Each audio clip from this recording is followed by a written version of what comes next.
যাবো হ্যাঁ ঠিক আছে আসসালামু আলাইকুম ওয়া রাহমাতুল্লাহি ওয়া বারাকাতুহু। গ্রামবাসী বাবু ভাইরা দেরি না করে এই পাক ইসারে সব নবী দিবসে সকলে চলে আসে। আউযু বিল্লাহি মিনাশ শাইতানির রাজীম। বিসমিল্লাহির রহমানির রহিম।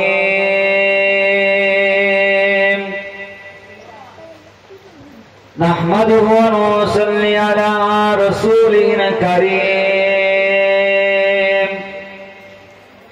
ফাকাদ ক্বালা আল্লাহু তাআলা ফি কালামিল মাজিদ ওয়াল ফুরকানিল হামিদ।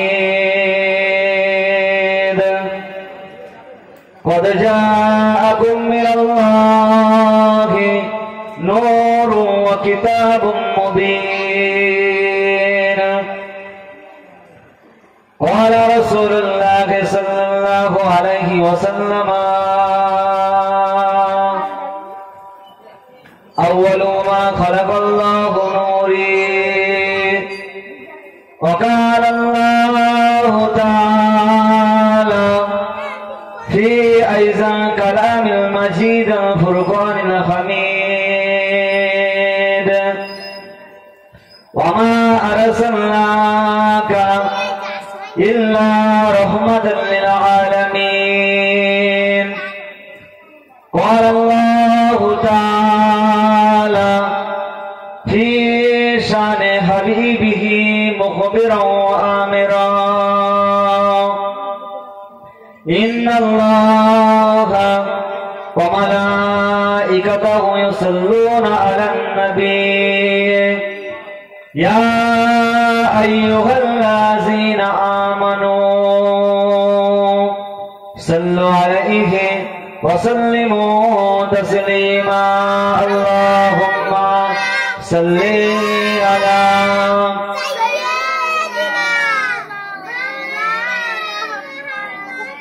وعلى آل سيدنا. গোলাপন ইলাম গাধা নীলাম নীলাম রজনী গন্ধা মনের শোকে মালা গাতিলাম সকাল হতে সন্ধ্যা। গোলাপ নীলাম গাঁদা নীলাম নীলাম রজনী গন্ধা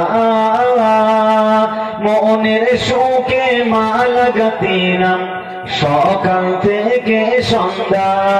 ইয়া রাসূলুল্লাহ ইয়া হাবিবাল্লাহ ইয়া রাসূলুল্লাহ ইয়া হাবিবাল্লাহ।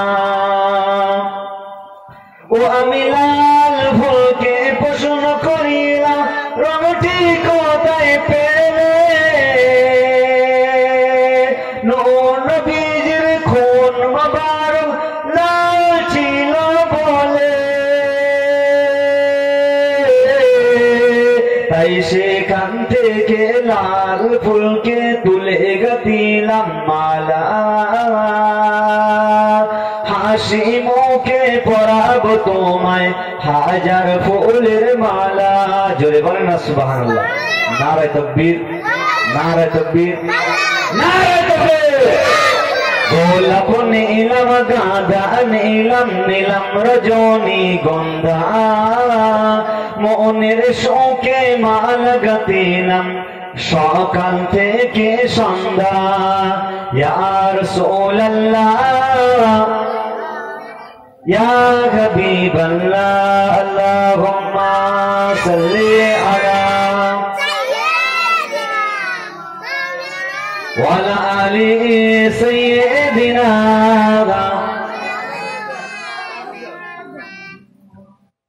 আমাকে পাগল করেছেন আরবের ওই মদিনা। আমাকে পাগল করেছেন আরবের ওই মদিনা। হিরে মতি সোনা গয়না হিরে মতি সোনা গয়না কিছু আমি চাহি না, আমি আমার নবীর প্রেমের ভালোবাসা দিবানা। জোরে বল না সুবহানাল্লাহ, নারায়ে তাকবীর। আমি আমার নবীর প্রেমের ভালোবাসা দিবানা। আমাকে পাগল করেছেন আরবের ওই মদিনায়, ওই মদিনায় শুয়ে আছে জানে মুহাম্মদ রাসূল। সেই মদিনার প্রেমিক হয়ে আমি যদি করি ভুল, জয় বাংলা সুবহানাল্লাহ, ভুলে ভরা হোক না জীবন, ভুলে ভরা থাক না জীবন, কিছু তো যায় আসে না। আমাকে পাগল করেছেন আরবের ওই মদিনা। আল্লাহুম্মা সাল্লি আলা ওয়া আলা আলি সাইয়্যিদিনা।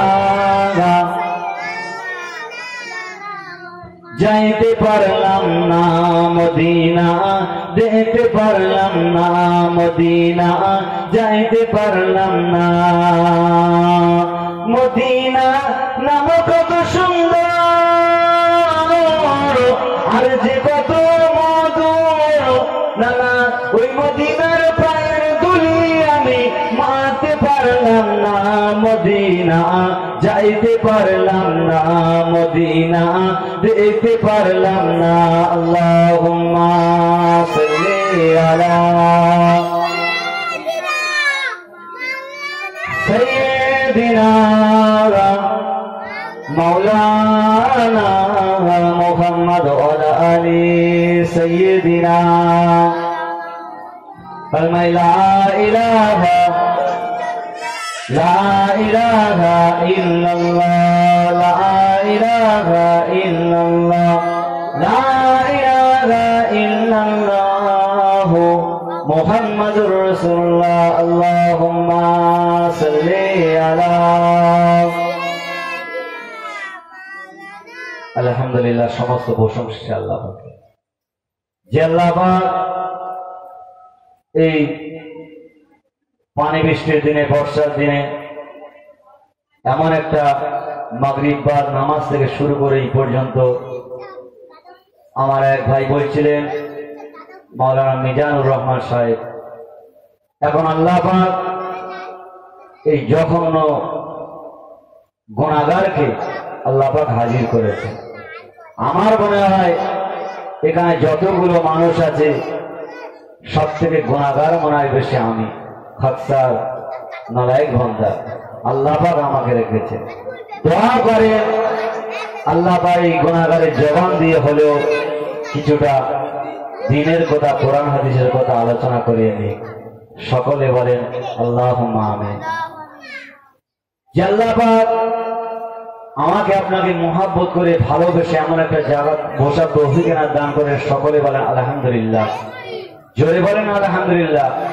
তারপর আমার আপনার নবী দো জাহানের বাদশা সরকারে দো আলম মুফাক্কারে মওজুদা শাফাআতুশ শাফিঈন ইমামুল আম্বিয়া খাতেমুন নবীয়িন সাইয়্যিদুল মুরসালিন আমিনাল্লাহ আব্দুল্লাহ দুলাল মরুভেন্তরে যিনি এসেছিলেন মক্কা মদিনা ধন্য করে মদিনা জমিনে শুয়ে আছেন, সেই নবী পাকের দরবারে জানায় লাখো দরুদে নজরানা। সকলে বলেন সাল্লাল্লাহু আলাইহি ওয়াসাল্লাম। যে নবী পাকের নামে আমরা যত দরুদ শরীফ, যত প্রশংসা করি না কেন, কোনো কিছু আমরা শুকরিয়া শেষ হক আদায় করতে পারবো না। কেননা নবী পাক হুজুর সাল্লাল্লাহু আলাইহি ওয়াসাল্লাম আমার আপনার জন্য যা কিছু করে গেছেন তার ঋণ আমি আপনি শোধ করতে পারবো না। এই মেহফিলে সভাপতি কিরাম সবাইকে যেন আন্তরিক সালাম। আগত ওলামে কেরাম, প্রধান বক্তা উপস্থিত থাকবেন যিনি হযরত মাওলানা মোহাম্মদ আব্দুল্লাহ আমিন সাহেব, তশরিফ আনবেন এশার বাদ কিছু পরপর সময়। সকলে দেরি না করে এই পাক মাহফিলে চলে আসেন। আল্লাহ নবী বলেন যে সমস্ত জায়গাতে কোরআন হাদিসের কথা আলোচনা করা হয় ওই সমস্ত জায়গাগুলো জান্নাতের বাগান। দুনিয়ার জমিনেতে আল্লাহ পাকের একদল ফারিস্তারা তারা দুনিয়ার জমিনে শায়ের করে ঘুরে ঘুরে বেড়ায় আর দেখে কোন সমস্ত জায়গাতে আল্লাহর কথা হচ্ছে, কোরআন হাদিসের কথা হচ্ছে, জিকির করা হচ্ছে, কোরআন পড়া হচ্ছে, ওই সমস্ত জায়গাগুলো এসে তারা বসে পড়ে। বসে বসে তারা শোনে। এক হাতে রূপোর খাতা সোনার কলম নিয়ে তারা বসে বসে বলে, ও আল্লাহ পাকের বান্দা বান্দিরা, বেশি বেশি করে আল্লাহ পাকের নামে প্রশংসা করো, তসবিহ পড়ো। আল্লাহ পাক তোমাদের আমলের দরজাখানা বাড়িয়ে দেন। জোরে বলুন না সুবহানাল্লাহ। কোন বান্দা বান্দি যদি এমন মাহফিলে বসে আল্লাহ নবীর নামে দরুদ শরীফ পাঠ করে, শুধু এই মাহফিল বলে তাই নয়, যে কোনো জায়গা যেখান থেকে পৃথিবীর একবার দরুদ শরীফ পাঠ করে আল্লাহ পাক ওই বান্দাবাদের আমল নামার 10টা গুনাহ মাফ করে দেন। জোরে বলুন না সুবহানাল্লাহ। ওই মানুষটার 10টা নেকি লিখে দেন, 10টা মর্তবা উন্নতি করিয়ে দেন। এমন ফজিলাত। সেই নবী পাকের আগমনের মাস, যে নবী পাক এই মাসেতে দুনিয়ার জমিনে আগমন করেছিলেন, আবার বিদায় নিয়ে চলে গেছেন। 570 খ্রিস্টাব্দে 12ই রবিউল আউয়াল সোমবার সুবে সাদেকের সময় দুনিয়ার জমিনে আগমন করেছিলেন। যে রাত বলেছেন আল্লাহ পাক, এই রাতে আমাকে, রাতের ভিতর নবীকে পাঠান। দিন বলেছিলেন যে আল্লাহ পাক দিনে, আমি দিন আমার কাছে পাঠান নবীকে, আমি ধন্য হয়ে যাব। রাত আর দিন এভাবে তর্কাতর্কি আল্লাহর কাছে নিজেরা করতে শুরু করলো, আল্লাহর কাছে ফরিয়াদ করতে লাগলো। আল্লাহ পাক এই রাত আর দিনের দোয়াটাকে কবুল করে নিয়ে সুবহে সাদেকের সময় কিছুটা অন্ধকার, কিছুটা দিন, বিশ্ব নবী পাক দুনিয়ার জমিনে আগমন করেছিলেন। যে নবী আমার দুনিয়ার জমিনে আগমন করেছিলেন, এর সত্ত্বেও নবী পাক দুনিয়ার জমিনে আসার আগে আল্লাহ পাক হাজার হাজার কোটি কোটি বছর আগে আল্লাহ পাক সৃষ্টি করেছিলেন। যে নবীর নূরকে আল্লাহ পাক সর্বপ্রথম সৃষ্টি করেছিলেন। আউয়ালু মা খালাকাল্লাহু নূরি। আল্লাহ নবী বলছেন, হে আমার সাহাবীরা, উম্মাতুল মাদানীরা, তোমার হাবিবের নূরকে আল্লাহ পাক সর্বপ্রথম সৃষ্টি করেছেন। যখন আসমান ছিল না, জমিন ছিল না, চাঁদ, সূর্য, পৃথিবী কোনো কিছু ছিল না, আল্লাহ পাক তোমার রাসূলের নূরকে আল্লাহ পাক সৃষ্টি করেছেন। শুধু তাই নয়, আল্লাহ নবীর নূরকে সৃষ্টি করার পরে আল্লাহ পাক এক জায়গাতে রেখে দিয়েছিলেন। তারপরে একটা মোর আকৃতি করলেন। আল্লাহ পাকের হাজার হাজার কোটি কোটি বছর পর্যন্ত, লক্ষ লক্ষ বছর পর্যন্ত ওই মোর আকৃতি নূরে মোহাম্মদ সাল্লাল্লাহু আলাইহি ওয়াসাল্লাম আল্লাহ পাকের তাসবিহ তাহলিল করতে থাকে, ইবাদত করতে থাকে। এভাবে হাজার হাজার বছর কেটে যায়। অনেক ঘটনা লম্বা চওড়া আছে। হযরত জিবরিল আমিন আলাইহিস সালাতু সালাম নবী পাককে জিজ্ঞাসা করছেন। এমন সময় নবী পাক ঘুরে জিজ্ঞাসা করলেন, আমার ভাই জিবরিল আমিন, তোমার হায়াতটা কতদিন তুমি বেঁচেছিলে? জিবরিল আমিন বলেছেন, ইয়া রাসূলুল্লাহ, ইয়া হাবিবাল্লাহ, আমি দুনিয়ার জমিনে এত বছর বেঁচেছিলাম যে আসমানে একটা তারা দেখতে পাওয়া যেত। ওই তারাটা 70,000 বছর করে একবার আকাশে দেখতে পাওয়া যেত। কত বছর? 70,000 বছর পরে। ইয়া রাসূলুল্লাহ, ইয়া হাবিবাল্লাহ, ওই আসমানের তারকাটা আমি 72,000 বার দেখেছি। জোরে বলুন না সুবহানাল্লাহ। তাহলে দুনিয়ার কম্পিউটার ফেল হয়ে যাবে। একটা তারা 70,000 বছর পরে আসমানে ওঠে। হযরত জিবরিল আমিন ওই তারাটা দেখেছে কত? 70 বার নয়, 72 বার নয়, 100 বার নয়, 200 বার নয়, 72,000 বার দেখেছেন। জোরে বলুন না সুবহানাল্লাহ। তাহলে তার জিন্দেগি কত বছর বেঁচে আছে জিবরিল আমিন আলাইহিস সালাতু সালাম। আল্লাহ নবী বলেছেন, জিবরাইল ভাই, ওই তারাটা কি আসমানে আর দেখতে পাচ্ছ? তখন বলেছেন, রাসূলুল্লাহ, হাবিবাল্লাহ, ওই তারাটা কিন্তু আমি আর দেখতে পাই না। আল্লাহ নবী বলেছেন, জিবরাইল, ওই তারাটা অন্য কেউ ছিল না, তোমার নবী, সবাকারের নবী, দো জাহানের নবী, সরকারে দো আলাম, আমি নবী পাক নিজে ওই তারাটা ছিলাম। জোরে বলুন না সুবহানাল্লাহ। কিন্তু বর্তমান সময়ে মানুষ কি বলে? যে নবী আমার সকলের শেষে এসেছে, নবী সবার লাস্টে এসেছে, আগে এসেছে আদম নবী। এভাবেই বিভিন্ন বলে নবীর জন্ম হয়েছে এই 570 খ্রিস্টাব্দে। না, নবীর জন্ম পৃথিবীর যখন কিছু ছিল আল্লাহ পাক নিজের হাবিবের নূরকে সৃষ্টি করেছিলেন। করার পরে মৌর আকৃতি করার পরে আল্লাহ পাকের হাজার হাজার বছর তাসবিহ তাহলিল ইবাদত করেছিলেন। তারপরে তো নবী সেই নবীর নূরের ঘাম থেকে, নূর থেকে টুকরো টুকরো হয়ে বিভিন্ন জিনিস আল্লাহ পাক সৃষ্টি করেছিলেন। আসমান, জমিন, চন্দ্র, সূর্য সবকিছু আল্লাহ পাক সৃষ্টি করেছিলেন। মানুষ সবকিছু, যা কিছু পৃথিবী আছে, নবী পাকের নূর থেকে সৃষ্টি করেছিলেন। যে নবী পাক দুনিয়ার জমিনে এসেছিলেন 570 খ্রিস্টাব্দে 12ই রবিউল আউয়ালে। নবী পাক আসার পরে দুনিয়ার জমিনে শান্তি আগমন করলেন। নবী পাক আসার আগে দুনিয়ার জমিনে কিন্তু আরব মক্কা মদিনার জমিনে আইয়ামে জাহেলিয়াত ছিল। আইয়ামে জাহেলিয়াত অর্থাৎ বর্বরতার যুগ, অন্ধকার যুগ, যে যুগেতে বিবিকে সম্মান দেওয়া হতো না, নারীদের সম্মান ছিল না, বাচ্চাদের সম্মান ছিল না। মক্কার জমিনেতে শিশু বাচ্চাদেরকে জীবন্ত গর্ত করে হত্যা করে দেওয়া হতো। যে কাবা শরীফে উলঙ্গ হয়ে নারীরা, মেয়ে ছেলেরা তারা তোয়াফ করতো দেবদেবীর মূর্তি। ওই কাবাইতে 360টি দেবদেবীর মূর্তি ছিলেন। তাহলে আইয়ামের যুগে কি অবস্থা ছিলেন? আজকের নারীদের সেই জামানায় কোনো সম্মান ছিল না।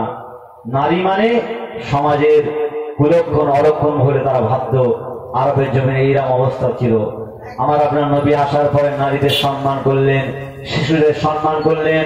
আল্লাহ নবী জানিয়ে দিন যে কন্যা সন্তান যখন দুনিয়ার জমিনে কারের জন্ম নেবে, একটা সন্তান হলে আমি রাসূলের পাক আমার সাথে জান্নাতে যাবে, 2টি কন্যা সন্তান হলে সে আমার সাথে জান্নাতে যাবে, 3টি কন্যা সন্তান হলে সে আমার সাথে জান্নাতে যাবে। একটা সারপ্রাইজ দিয়েছে বিশ্বনবী পাক যে নারীদের সম্মান ছিল না। আজকে নারীরা ভারতের জমিনে বিভিন্ন জায়গায় বিশ্বনবী নামে যে কথা আলোচনা করছেন, নবীন নামে যে নোংরা কথাবার্তা ইউটিউব চ্যানেল খুলে দেখা যাচ্ছে বিশ্বনবী পাকের নামে নোংরা ভাষায় গালিগালাজ করছে।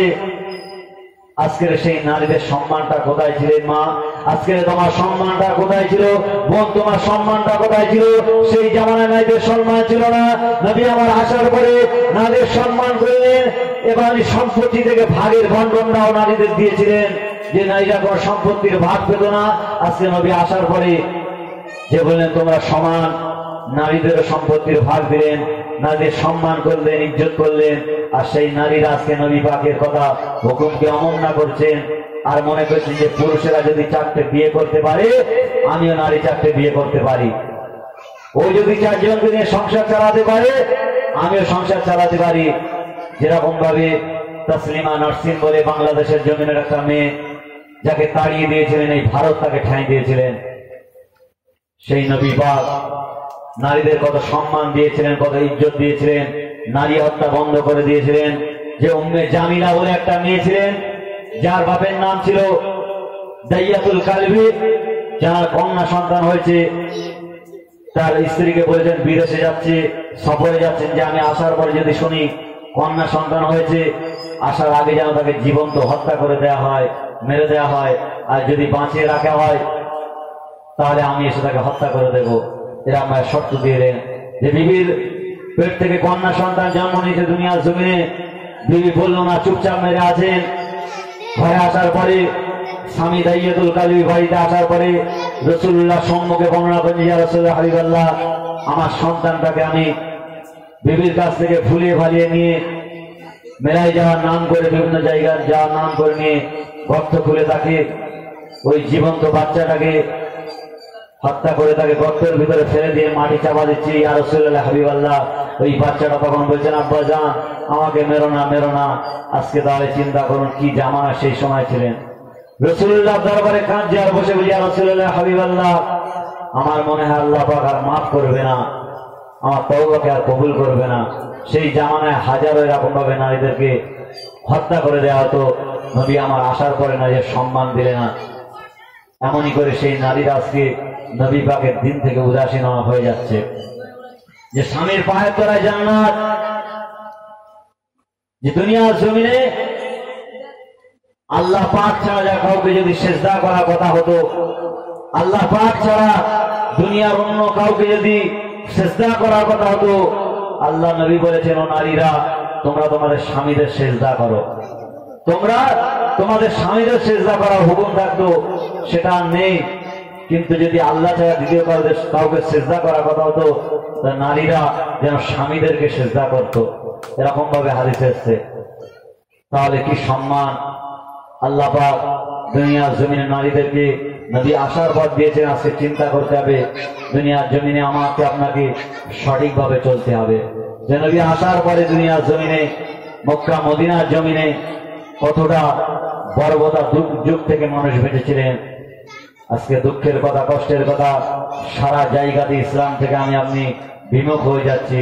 আল্লাহ নবী জানিয়ে দিয়েছেন, ও আমার সাহাবীরা, উম্মাত উম্মাদানীরা, শেষ জামানাতে এমন একটা সময় আসবে পৃথিবীর জমিতে ইসলামের মুখোশটা থেকে যাবে, সাপের যেরকম খোলস থাকে সেই খোলসটা থেকে যাবে, ইসলাম থেকে মানুষ মুখ ফিরে অন্যদিকে নিয়ে যাবে। যেমন একটা সাপকে মারার জন্য বিষাক্ত সাপ বাইর হয়েছে, মারার জন্য সকলে যখন তাড়াতাড়ি লাঠি নিয়ে বার হয়ে যায়, ওই সাপটা বাঁচার জন্য নিজের গন্তব্যস্থলে চলে যায়। আল্লাহ নবী জানিয়ে তিনি ইসলামটাকে মেনে চাইবে না, পৃথিবীর মানুষ লাঞ্ছিত করবে, অপমানিত করবে, কোরআন থেকে মুখ ফিরে নেবে, হাদিস থেকে মুখ ফিরে নেবে। তাই আজকে হচ্ছে কি হয় না, দেখুন, নামে মুসলমান, কামে মুসলমান নয়, নাম রেখেছে মুসলমানের, কাজটা অন্যরকম। দেখতে আল্লাহ নবী বলে দিয়েছিলেন, দেখতে হবে ফারিস্তাদের মতো, কথা হবে নবীদের মতো, কাজগুলো হবে ফেরাউনের মতো, হামানের মতো, কারুনের মতো, নমরুদের মতো। কিন্তু দেখতে কি হবে? ফারিস্তাদের মতো। আর কাজগুলো হবে হামান, কারণ, ফেরাউনের মতো। আর তাদের কথাগুলো হবে নবীদের মতো।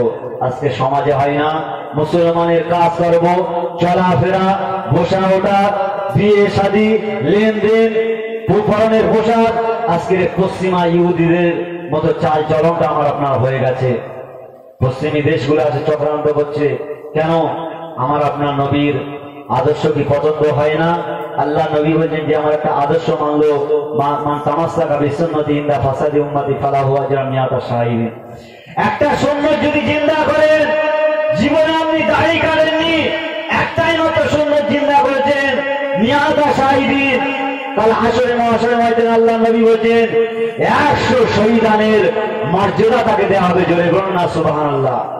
আজকে আপনার রাসূলের আদর্শ এত খারাপ হয়ে গেলে, এত নোংরা হয়ে গেল, এত অপছন্দ হয়ে গেল, নিজের যুবক জওয়ানেরা নিজের প্যান্ট আর লুঙ্গিটা গাঁটের নিচে পড়ছো, হ্যাঁ, আর মহিলারা কি করছো? নিজের পরনের কাপড়টা গাঁটের উপরে পড়ছো, হাঁটুর যে গাঁট আছে পায়ের, এই গাঁটের উপরে পড়ছো। আল্লাহ নবীর হাদিস লেখা আছে, যে কোনো বেড়াতে পুরুষেরা তাদের পরনের লুঙ্গি, পাজামা, স্যুট, এমন যে প্যান্ট গুলো, পরনের কাপড় গুলো পরা পরে যদি গাঁটের নিচে হয়ে যায়, আল্লাহ পাক তার প্রতি রহমতের দৃষ্টিতে তাকাবে না, তার প্রতি আল্লাহ লানত হবে। শুধু তাই নয়, ওই সামান্য গাঁটের জন্য লুঙ্গি, প্যান্ট, জামা কাপড়টা পায়ের গাঁটের নিচে পড়ার কারণে আল্লাহ পাক জাহান্নামের আগুনে পড়াবে। শুধু তাই নয়, সামান্যের জন্য সারা দেহটা জাহান্নামের আগুনে পড়াবে। আর মহিলারা বিপরীত কি করছে? মহিলাদেরকে বলা যে সারা শরীর ঢাকবে, তার গাঁট পর্যন্ত, পায়ের গাঁটের নিচে পর্যন্ত কাপড়টা থাকবে, কিন্তু তার বিপরীত করছে। মহিলারা কি করছে?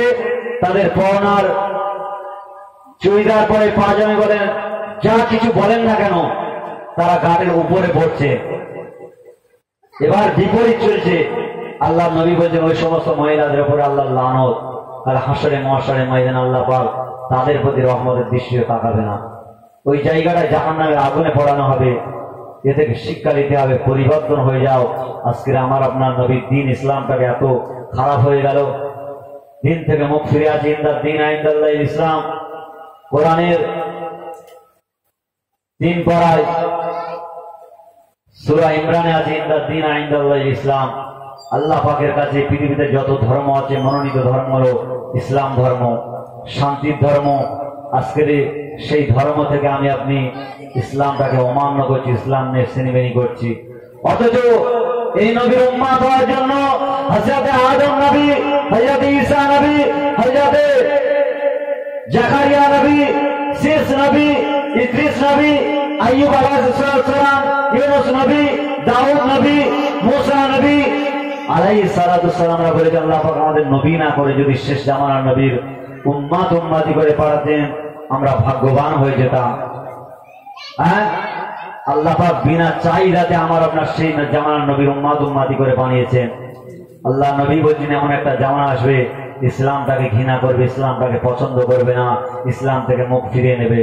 নিজেদের খাওয়াটা, বসাটা, চলাটা, রাজনৈতিক ব্যবস্থা, সামাজিক ব্যবস্থা, ব্যবসায়িক ব্যবস্থা, চাষবাস, সবকিছু আস্তে আস্তে ইহুদি খ্রিস্টানদের অনুকরণ করা হয়ে যাচ্ছে।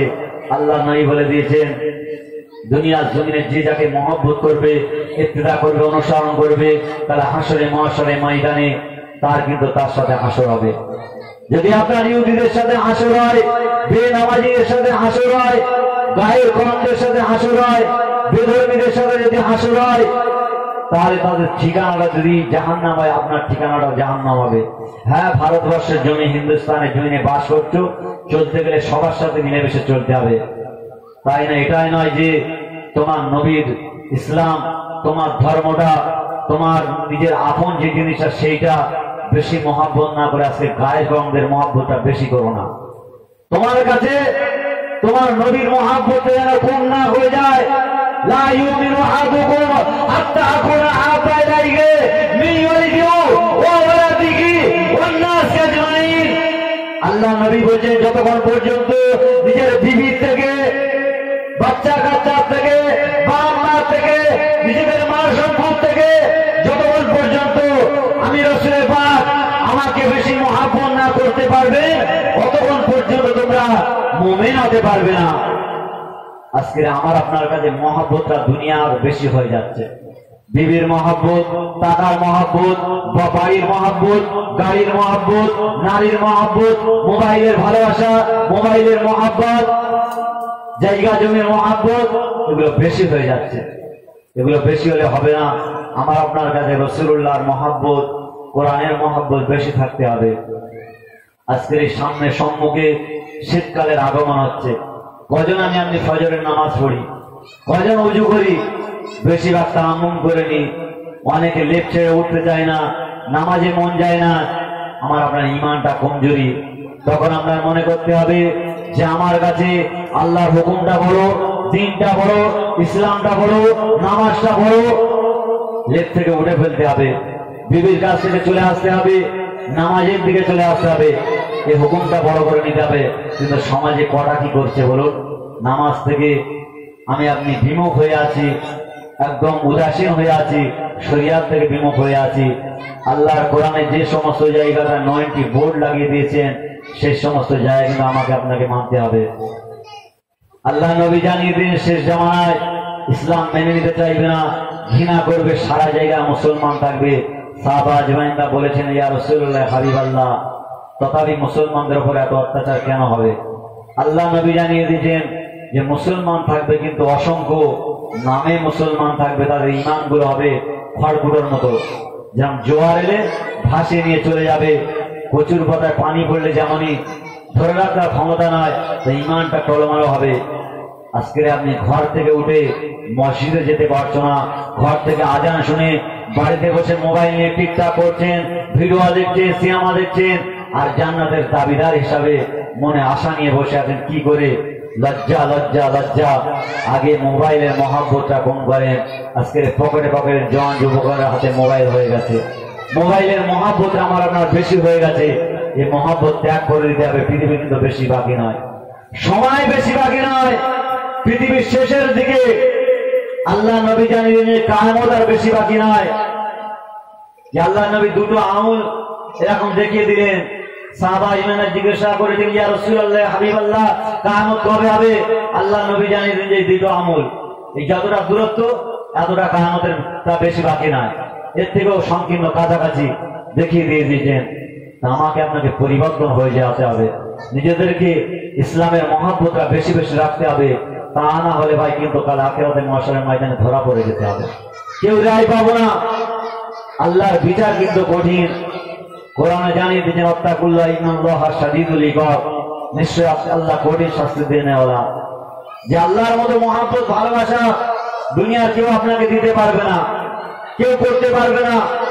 80টা মায়ের থেকে আপনার আল্লাহ বেশি ভালোবাসেন। 80টা মা আপনাকে কি ভালোবাসেন? আল্লাহ পাক বেশি বেশি আপনাকে ভালোবাসেন। আপনি গোপনে জেনা করছেন, সুদ কাটছেন, প্রকাশ্যে গুনাহ করছেন, গোপনে করছেন, তথাপি আল্লাহ আপনাকে কঠিন শাস্তি দিচ্ছে না। যে আল্লাহ বলছেন, আমার বান্দা ফিরে আসুক, ফিরে আসুক।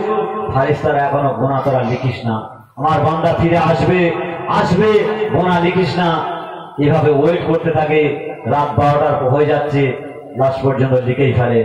গোনা করলে একটাই গোনা আল্লাহ লেখে, নেকি করলে একটা নেকির পরিবর্তে 10টা নেকি লেখে। জুম্মার দিনে, জুম্মার রাতে, জুম্মার দিনে একটা নেকি করলে 70 গুণ নেকি আপনার আমলনামে আল্লাহ দেবেন। তাহলে আল্লাহ পাক একটা গুনার একটা গুনাহ দেবে, আর একটা নেকি করলে আল্লাহ আরো বেশি বাড়িয়ে দেবেন। কত আল্লাহ দমায় চিন্তা করে থাকেন। আল্লাহ আমাকে আপনাকে কত ভালোবাসেন। আল্লাহ বান্দা বান্দীকে সৃষ্টি করেননি জাহান্নামে পড়ার জন্য করেনি, জাহান্নামে দেওয়ার জন্য করেনি। আল্লাহ পাক বান্দাদেরকে অনেক ভালোবাসেন, 80টা মায়ের থেকে বেশি ভালোবাসেন। আমরা তো অন্যায় করছি, সুদ খাচ্ছি, জিনা ব্যভিচার করছি, এতটা নোংরা খালের মধ্যে পড়ে আছি। মুসা আলাইহিস সালাম, নবী আম্বিয়া আলাইহিস সালামের জামানাতে কেউ যদি একটা গুনাহ করত, অন্যায় করত, ভুল করত, শরীর নাপাক হয়ে গেলে ওই নাপাকি জায়গাটা কেটে পাপ দেওয়া হতো।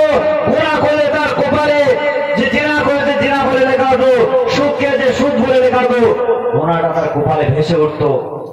কিন্তু আল্লাহ পাক আমার হাবিবের এত ভালোবাসে, এত মহাব্বত করে, সে জামানার নবীর গুনাহটাকে আল্লাহ পাক গোপন রেখেছেন। যারা যদি ফিরে আসে, আল্লাহ নবী বলেছেন আল্লাহ পাক আমার উম্মতের উপায়টা কি হবে। আল্লাহ পাক এই জামানার বান্দা বান্দীদের, শেষ জামানার বান্দা বান্দীদেরকে আল্লাহ পাক গুনাহটাকে গোপন করেছেন। কতটা ভালোবাসেন যে আল্লাহ পাক এটা আল্লাহ পাক ছাড় দেন কিন্তু ছেড়ে দেয় না। আল্লাহ পাক সময় দিচ্ছে যে বান্দা ফিরে আসো, ফিরে আসো, এখনো সময় আছে, এখনো সময় আছে, ফিরে আসো, তওবা করে নাও, ইস্তেগফার করে নাও, যা গুনাহ করেছে আমি আল্লাহ মাফ করে দেব, ফিরে আসো। কিন্তু জেনে শুনে পাপ করলে তার সাজা কিন্তু আলাদা হয়। আমি আপনি কোরআন হাদিস সব জানি, জানার পরে যদি আমি ভুল করি আমার শাস্তিটা আলাদা হবে। কিন্তু আরেকটা মানুষ জানে না, সে ভুল করেছে, তার শাস্তিটা একটু কম হবে। কেন? সে অজান্তে ভুল করলে মাপ আছে 7 গুণ। কিন্তু জেনে শুনে আপনি জেনা করেছেন, জেনে শুনে সুদ কাটছেন, ঘুষ কাটছেন, নামাজ পড়ছে না, মিথ্যা কথা বলছো, চকলখড়ি কাজ করছো, শরীয়তের সমস্ত বাজে কাজ করে বেড়াচ্ছ, কিন্তু আপনার মাপ নেই। আপনি জানেন আপনার শাস্তি কিন্তু কড়াকড়ি ভাবে আল্লাহ জানিয়ে দিয়েছেন। ওয়াত্তাকুল্লাহ সূরা হাসরের 27 পারায় 7 নম্বর আয়াতে 28 পারায় জানিয়ে দিয়েছেন ওয়াত্তাকুল্লাহ ওয়া মা আতাকুম রাসূলু ফাকুযুহু ওয়া মা নাহাকুম আনহু ফান্তাহু ওয়াত্তাকুল্লাহ ইন্নাল্লাহা শাদীদুল ইকাব, যে আমি আল্লাহ কঠিন শাস্তি দেনেওয়ালা। ফিরে আসতে হবে। ভুল করেছেন, অন্যায় করেছেন, জেনেও কার বুঝেও ফিরে আসতে হবে। মৃত্যুর আগে তওবা করে নিতে হবে। আল্লাহ নবী জানিয়ে দিয়েছেন যে 1 বছর মৃত্যুর আগে, 1 সপ্তাহ আগে, 1 মাস আগে, মৃত্যুর কিছুক্ষণ আগে যদি তাওবাতুন নাসুহা খালিস নিয়তে তওবা করে না, তওবা কথার অর্থ কি? জীবনে আর সেই জিনিসটা করব না। আমি এত অন্যায় করেছি, এত হারাম কাজ করেছি, নামাজ কাজা করেছি, অনেক কিছু করেছি, কিন্তু আমাকে আপনাকে ফিরে আসতে হবে যে আমি জিন্দেগিতে আর ওই জিনিসটা করব না। যে আল্লাহ পাক যখন তওবাকারীর গুনাহকে মাফ করে দেয়, এমন মাফ করে দেয় যে জিন্দেগি তার আগে কোনো গুনাহ ছিল না। আর যদি যা গুনাহ ছিল আল্লাহ পাক নেকিতে পরিবর্তন করে দেয়। এটা আমাকে আপনাকে খালেস নিয়তে তওবা করতে হবে। আল্লাহর সাথে চালাকি করলে হবে না। যেই তো গুনাহ করছি, আবার জেনে শুনে আবার গুনাহ করছি, আবার তওবা করছি, এভাবে চালাকি করলে আল্লাহ পাক রাগান্বিত হয়ে যায়, দুনিয়াতে সব শাস্তি দেখিয়ে দেন। আল্লাহ পাক যেমনই বান্দা বান্দীদেরকে ভালোবাসেন, তেমনই আল্লাহ পাক কঠিন। দুনিয়ার জমিনে এমন কোন শাস্তি নেই, এমন কোন জেলখানা নেই, এমন কোন বাচ্চা নাই, এমন কোন দেশ নাই কঠিন শাস্তি দেবে। আল্লাহর মতো কঠিন শাস্তি কেউ দিতে পারে না। যেমন ফেরাউনকে দিয়েছিল, যে আল্লাহ বলে দাবি করেছিল বলে তাকে এখন পর্যন্ত তার লাশ মিশরের জমিনে পড়ে আছে, কিয়ামত পর্যন্ত কোনো পোকামাকড় খেতে পারবে না। আল্লাহ পাক ওর শাস্তিটা দিয়েছে। আমি আপনি মনে করছি যে পার হয়ে যাব, নবী পাকের ওসিলায় পার হয়ে যাব, না, অত সহজ নয়। হাসরে মহাশরে ময়দানে যদি আপনি বলেন ইয়া রাসূলুল্লাহ হাবিবাল্লাহ, আমি তোমার উম্মত, আমি আপনার উম্মত, আমাকে শাফাআত করো, আমাকে সুপারিশ করো, আল্লাহর নবী যদি বলে ভেঙে পড়ে যাও, দূর হয়ে যাও, তুমি আমার উম্মত না। তুমি যদি আমার উম্মতি হতে, আমি তোমার কপালে সেই নূরটা দেখতে পেতাম। অন্যান্য নবী আলাইহিস সালামের কোন নূর থাকবে না। শেষ জামানার নবীর উম্মতদের আল্লাহ পাক এমন সারপ্রাইজ দিয়েছেন, যেদের আল্লাহ পাক নূর দিয়েছেন। তাদের কপালে একটা নূর থাকবে, হাতে পায়ে উজু করেছে, উজুর জায়গাগুলো আল্লাহ পাক নুরানি করে দেবে। আল্লাহ নবী দেখে দেখে চিনতে পেরে যাবে এই সমস্ত উম্মাত উম্মাতি আমার উম্মাত উম্মাতি। আজকে যদি আমি আপনি জীবনে যদি নামাজ না পড়ি, এখন অনেক মুসলমান নামে আছে বছরে ঈদের নামাজ ছাড়া কোনো নামাজ পড়ে না, জুম্মার নামাজ পড়ে না, রমজানের তারাবি পড়ে না, রোজা পড়ে না, শুধু বছরে 2টি ঈদের নামাজ পড়ে, আবার কোন কোন ঈদের নামাজ ফাঁক যায় পড়তে পারে না। এমনই মুসলমান আছে, এমনই মুসলমান আছে শুধু জুম্মার নামাজটা সপ্তাহে পড়ে। যদি আমি নামাজ যদি না পড়ি, উজু না করি, সেই নূরটা আমার আপনার কিন্তু পাওয়া যাবে না।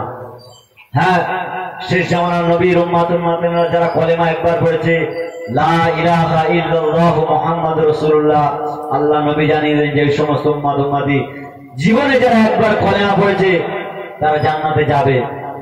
এই কথাটা সত্য কথা, কিন্তু অনেক দিন, অনেক দূরের কথা, অনেক আযাব কিন্তু আপনার জেলখানায় জাহান্নামে খাটতে হবে, জাহান্নামে অনেকদিন শাস্তি ভোগ করতে হবে। তারপরে আপনি কোটি কোটি এখন কোনো ঠিক না, এক ওয়াক্ত নামাজ কাজা করলে 2 কোটি 2,88,000 বছর কোনো জাহান্নামে থাকতে হবে। আমি আপনি ঘড়ি ঘড়ি নামাজ কাজা করছি, কম্পিউটার হিসাব করলে কত বছর আমাকে আপনাকে। নারায়ে তাকবীর, নারায়ে তাকবীর, নারায়ে তাকবীর। জনাব মাওলানা হযরত মোহাম্মদ আব্দুল্লাহ আমিনী সাহেব, নারায়ে তাকবীর, নারায়ে তাকবীর, নারায়ে তাকবীর,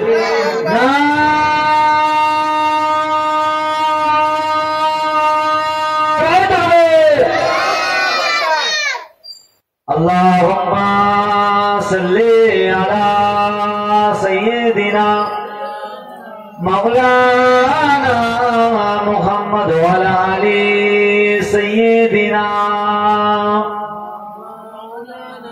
জন্ম আমার নবীর যুগে,